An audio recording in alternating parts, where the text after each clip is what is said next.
안녕하세요, 여러분. 오늘은 조금 특별한 이야기를 해보려고 합니다. 혹시 이런 사람을 만난 적 있으신가요? 함께 있으면 왠지 모르게 마음이 편안해지고 내 이야기를 털어놓고 싶어지는 사람. 어려운 상황에서도 흔들리지 않고 믿음직한 모습을 보여주는 사람. 말 한마디, 행동 하나에서 진심이 느껴지는 사람. 우리는 그런 사람을 두고 이렇게 말하곤 하죠.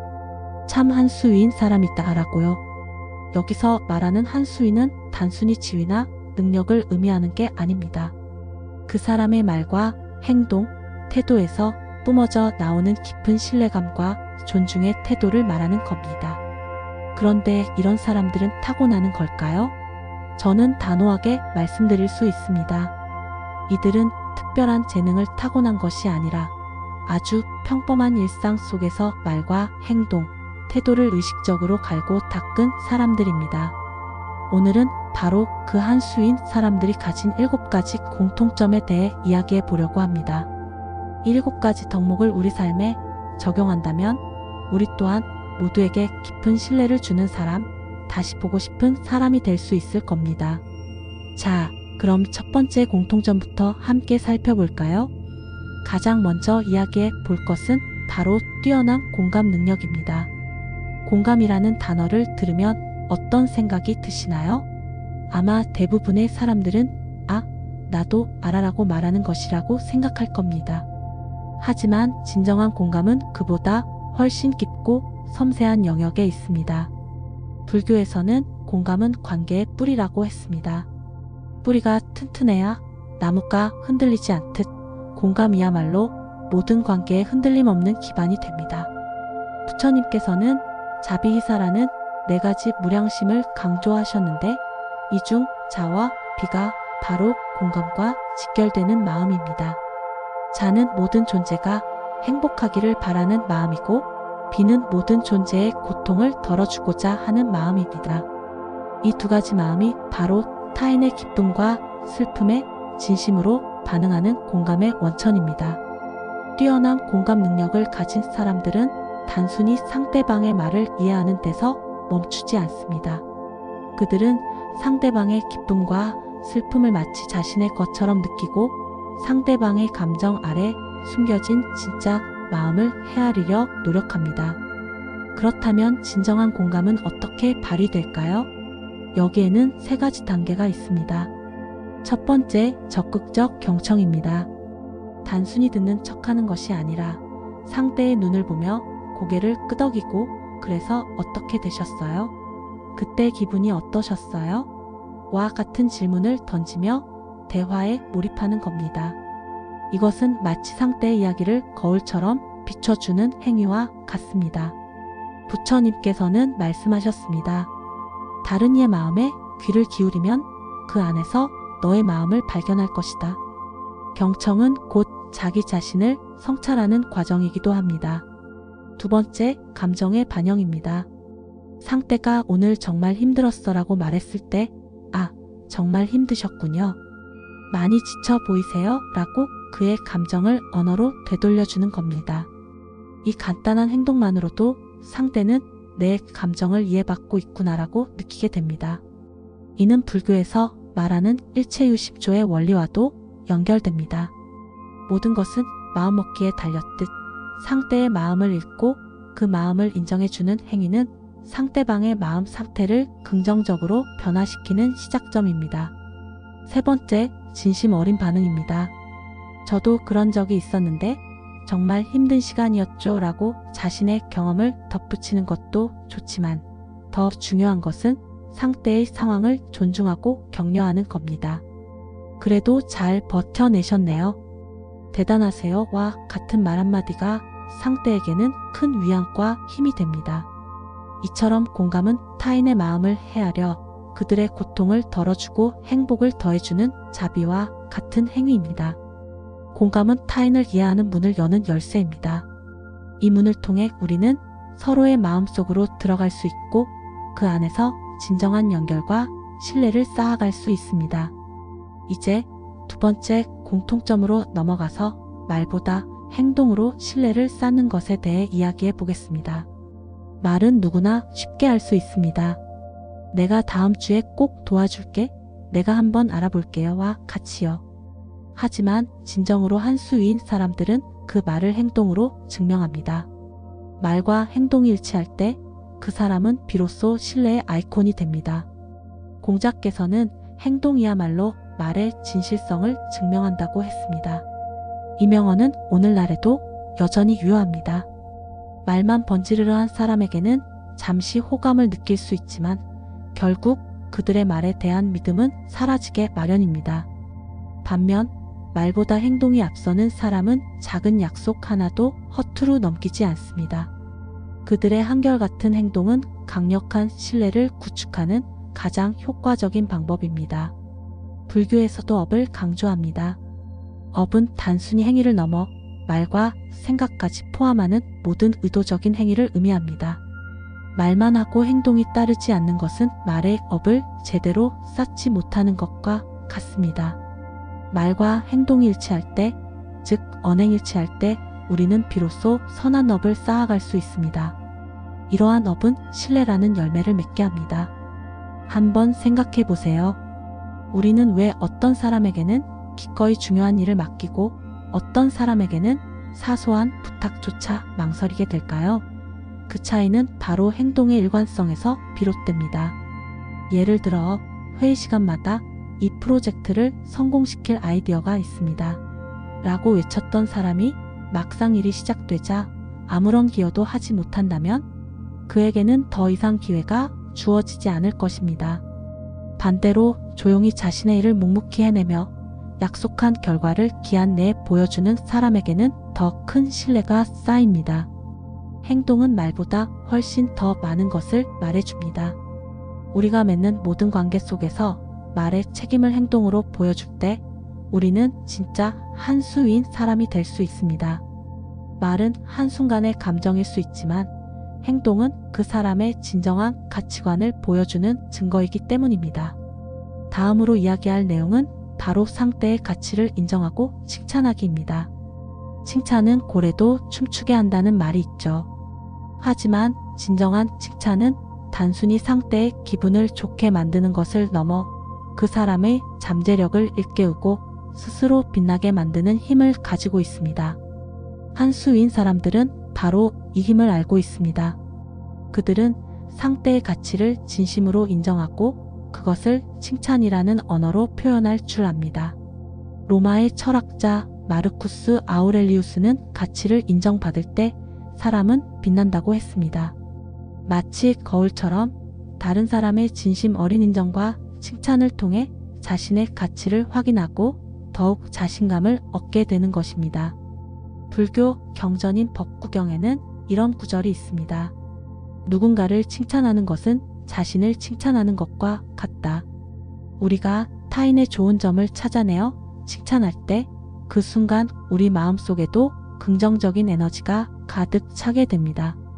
타인의 선한 면을 볼 수 있는 눈을 가진 사람이야말로 진정한 지혜를 가진 사람이라고 할 수 있습니다. 그렇다면 어떻게 해야 진정한 칭찬을 할 수 있을까요? 첫 번째, 구체적으로 칭찬해야 합니다. 너 참 멋있다는 말보다는 내가 어제 발표할 때 보여준 자료 정리 방식이 정말 인상적이었어라고 말하는 것이 훨씬 더 큰 울림을 줍니다. 상대의 어떤 부분이 구체적으로 좋았는지 말해주면 상대는 자신의 노력을 인정받았다고 느끼고 앞으로도 그 부분을 더 발전시키고 싶다는 동기부여를 얻게 됩니다. 두 번째, 결과가 아닌 과정을 칭찬해야 합니다. 결과가 좋지 않더라도 이런 복잡한 문제를 해결하기 위해 그렇게 노력한 과정이 정말 대단하다고 생각해라고 말해주는 겁니다. 이 칭찬은 상대방의 좌절감을 덜어주고 다음 도전을 위한 용기를 북돋아 줍니다. 불교에서 보살행을 강조하는 것처럼 타인의 노력을 인정하고 격려하는 것은 그들의 성장을 돕는 이타적인 행위입니다.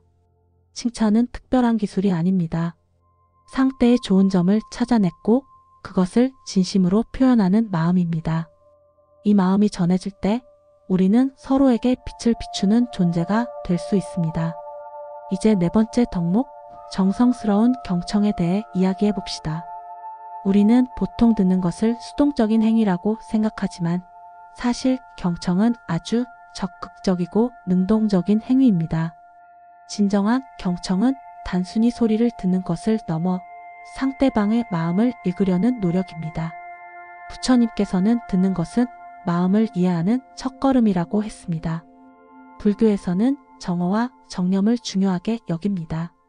정어는 바른 말을 하는 것이지만 그에 앞서 정념은 지금 이 순간에 집중하는 것입니다. 정성스러운 경청은 바로 이 정념의 실천입니다. 상대의 말을 들을 때 온전히 그 순간에 집중하는 것, 그것이 바로 마음을 이해하는 시작입니다. 한 수위인 사람들은 상대의 말을 들을 때 휴대폰을 내려놓고 눈을 마주하며 온전히 집중합니다. 그들은 상대가 이야기를 편안하게 이어갈 수 있도록 적절한 고개를 끄덕이거나 아, 그랬군요와 같은 추임새를 넣습니다. 예를 들어 친구가 요즘 직장 상사 때문에 너무 힘들어라고 말했을 때 그렇구나, 무슨 일인데? 라고 묻는 것만으로도 친구는 자신의 이야기에 진심으로 귀 기울여주고 있다고 느낍니다. 때로는 어떤 조언보다도 그저 내 이야기를 들어주는 사람의 존재만으로 큰 위안을 얻을 수 있습니다. 경청은 상대에게 당신의 말이 중요하고 당신의 존재가 소중하다는 메시지를 전달하는 가장 강력한 방법입니다. 다음으로 다섯 번째 공통점은 갈등을 회피하지 않고 현명하게 해결하는 능력입니다. 많은 사람들은 갈등을 부정적으로 생각하고 피하려고 합니다. 하지만 갈등은 우리 관계에 숨겨진 문제점을 드러냈고 더 단단한 관계로 나아갈 수 있는 기회를 제공합니다. 공자께서는 갈등을 해결하는 자가 관계를 지킨다고 했습니다. 불교에서는 고진멸도라는 사성제를 통해 고통의 원인을 파악하고 그 고통을 소멸시키는 방법을 제시합니다. 갈등 또한 일종의 고통입니다.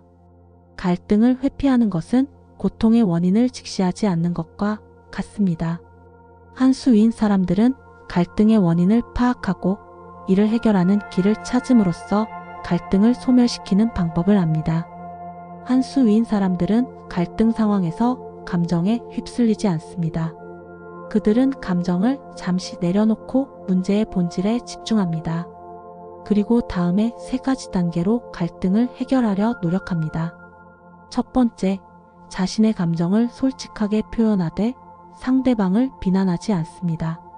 너 때문에 기분이 나빠라는 말 대신 내 행동 때문에 내가 상처를 받았어라고 말하는 겁니다. 이를 나마이너스 전달법이라고 하는데 상대방의 방어적인 태도를 누그러뜨리고 대화를 이어나갈 수 있게 돕습니다. 두 번째, 상대방의 이야기를 경청하고 그 입장을 이해하려 노력합니다. 갈등은 대부분 서로 다른 입장에서 발생합니다. 상대방의 입장을 먼저 들어주고 존중할 때 상대방도 내 이야기를 들을 마음의 준비를 하게 됩니다. 세 번째, 함께 해결책을 모색합니다. 그렇다면 앞으로는 어떻게 하는 것이 좋을까? 와 같이 질문하며 서로가 납득할 수 있는 합의점을 찾아 나갑니다. 갈등을 회피하는 것은 관계의 성장을 멈추게 하지만 현명하게 해결하는 것은 관계의 깊이를 더해줍니다. 여섯 번째로 이야기할 것은 바로 감정 조절 능력입니다. 감정은 마치 파도와 같아서 우리 의지와 상관없이 밀려왔다 사라집니다. 하지만 한 수위인 사람들은 이 감정의 파도에 휩쓸리지 않고 자신만의 닻을 내리는 방법을 알고 있습니다. 그들은 자신의 감정을 인지하고 그것을 다스리는 힘을 가지고 있습니다. 불교와 스토아, 철학에서는 감정을 잘 다스리는 것이 삶의 방향을 제시한다고 말합니다. 특히 불교에서는 수행을 통해 감정의 뿌리인 번뇌를 다스리려 합니다. 감정에 휘둘리면 올바른 판단을 내리기 어렵고 충동적인 말이나 행동으로 관계를 망치기 쉽습니다. 그렇다면 감정을 어떻게 조절할 수 있을까요? 첫 번째, 감정을 알아차리는 연습을 해야 합니다. 화가 날 때, 지금 내가 화가 나고 있구나라고 속으로 되뇌는 것만으로도 감정을 객관적으로 바라볼 수 있는 거리를 확보할 수 있습니다. 불교에서는 이를 관찰이라고 부릅니다. 감정이라는 현상을 제3자의 눈으로 바라보는 겁니다. 두 번째, 10초 멈춤의 기술을 활용해야 합니다. 감정이 격해질 때 즉각적으로 반응하기보다 10초 정도 멈춰 서서 심호흡을 하는 겁니다. 이 짧은 시간은 우리가 이성적인 판단을 내릴 시간을 벌어줍니다. 불교의 명상 기법인 지관중, 지는 이처럼 마음의 충동을 멈추는 행위를 의미합니다. 감정 조절은 타인을 위한 것이 아니라 자기 자신을 위한 가장 중요한 덕목입니다. 마지막으로 7번째 공통점은 자기만의 원칙과 가치를 지키는 일관성입니다.